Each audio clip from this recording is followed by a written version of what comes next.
money. Millions a month.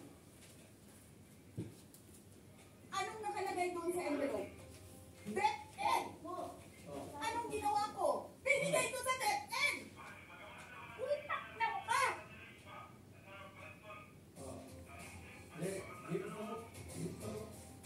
Wala ka kang posisyon sa gobyerno. Namimigay ka ng pera ng gobyerno eh.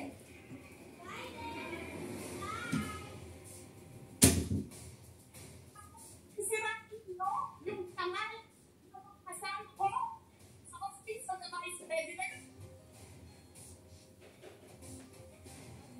Sasabihin niya sa mga tao, nakaw yan, confidential funds yan. Niwala nga kayong isang proof na confidential funds yan. Naniwala lang kayo sa isang babae na ang pangalan ay Gloria Mercado na nagsabing confidential funds yan, na hindi nyo nga nilabas na wala pang confidential funds, meron ng white envelope.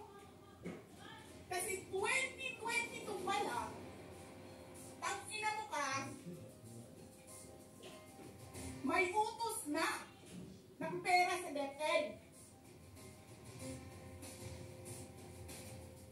Tapos kami yung nagsisinungaling. Nagbibigil ako eh. Kasi gusto ko lang magtrabaho. Gusto ko lang tapusin nyo na yung ng show ninyo dyan sa House of Representatives para makabalik na kami sa trabaho namin. Tapos ganyan ang gagawin ninyo sa amin dahil hindi kami sumusunod sa inyo, dahil ayaw na namin tumulong sa inyo.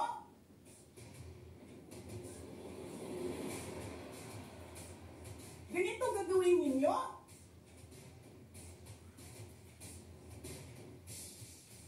Presidente ka, may speaker ka na involved sa bribery ng Supreme Court justices. May video, may kaso, may witnesses. Hindi mo tinanggal yung speaker mo. Pinabayaan mo siya abusuhin ang pera ng bayan. Paikot-ikot sa buong bansa, namimigay ng pera na para bang kanya yung pera.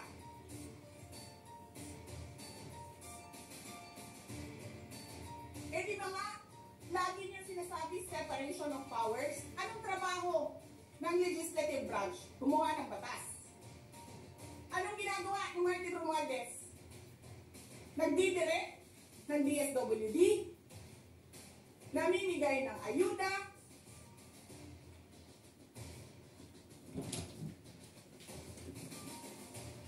nagsasabi kung anong bibigay, anong gagawin, sino ba ang presidente dito?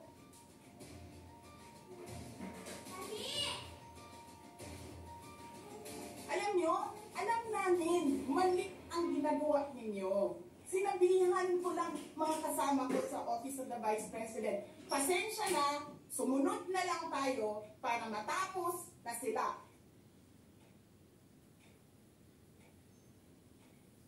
Tapos ganito ang gagawin ninyo.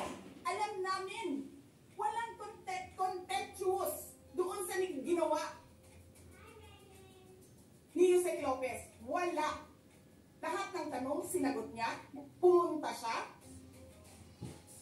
maayos siya kumausap.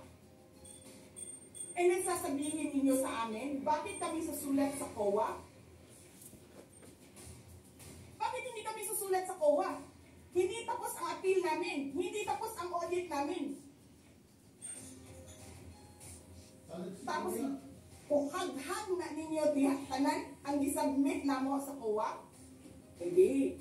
Sobrang kahayahay ninyo ng mga tao. Kaming lahat, sa Office of the Vice President, Monday to Friday ang mga trabaho namin. Sa ibang opisina, Monday to Friday. I'm not saying na bawal yan. Wait, how?